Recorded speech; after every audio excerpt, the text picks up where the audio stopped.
Hi guys, so I often get people telling me they're stressed out in business and they don't know how to deal with it, I guess. So let's use this diagram to talk you through what you need to be doing within your business. And we'll use Tom the plumber here as an example of a tradesman essentially who's trying to wear every hat. He owns Tom's Plumbing Company. So Tom's got this bright idea to go and start this business. Now the first mistake that Tom is making is he's trying to wear every hat within his business and he's acting as Tom the plumber. What he needs to act is like an entrepreneur in Tom's Plumbing Company. What he's not done is create an organisational chart within his business. Now the purpose of the organisational chart is to deliberately put your name in every single role that you can, that you're currently doing. And this then shows, it opens up to you what roles you need to fill within your business. At the moment, you are, assuming you're Tom, you are wearing every single one of these hats, pretty much. Potentially you've got an accountant, and of course you'll have a helper / labourer within your business. Now guys, that's all well and good. The problem is, you're dropping the ball all over the place here. There is absolutely no chance you can do sales, marketing, accounts, admin, customer care, project management and HR whilst still being on the tools.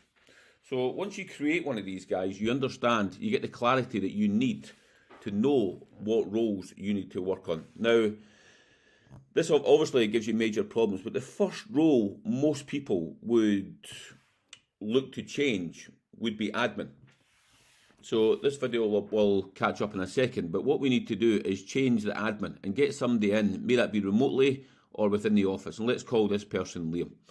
Liam's now going to do all the admin work for your business. Now imagine the stress that comes out when that's now taken off your hands. Same with the accounts. So we've got the accounts or the bookkeeper, and we bring Noel in.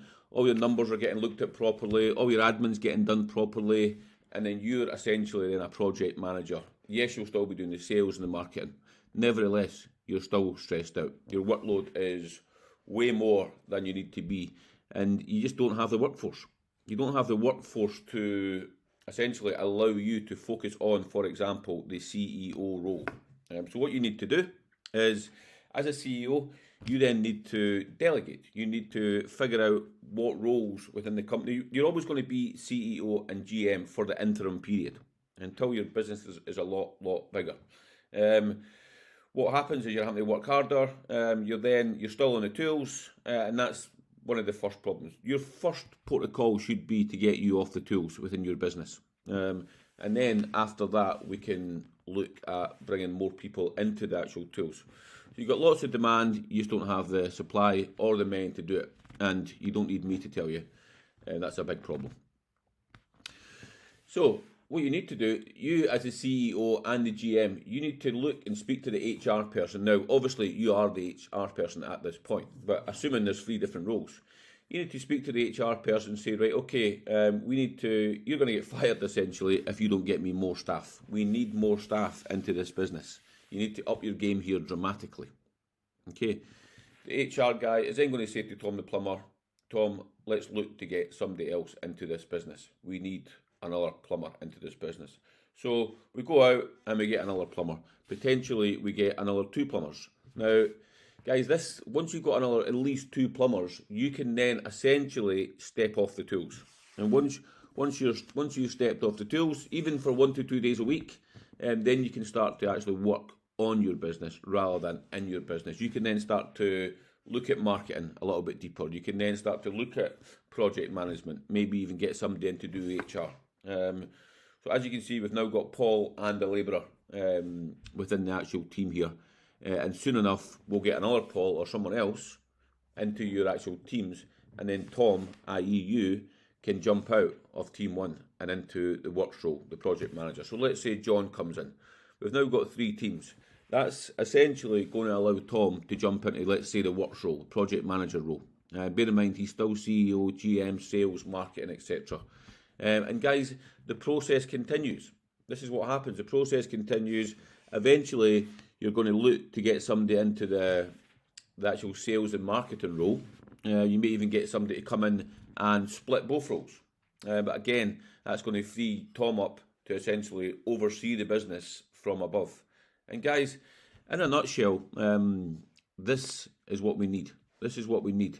However, yes, as the video says, we don't have enough work at this moment in time. Therefore, because Tom's wearing all these hats, he's dropping the ball in sales and marketing.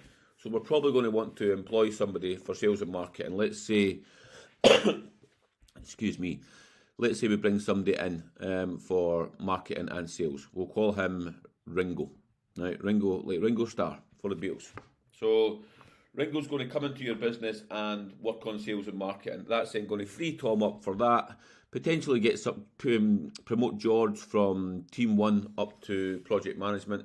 And as you can see, Tom is now in all the main roles that he needs to be in, albeit Ringo's now coming in. So he's coming out, or at least splitting the sales and marketing role for now.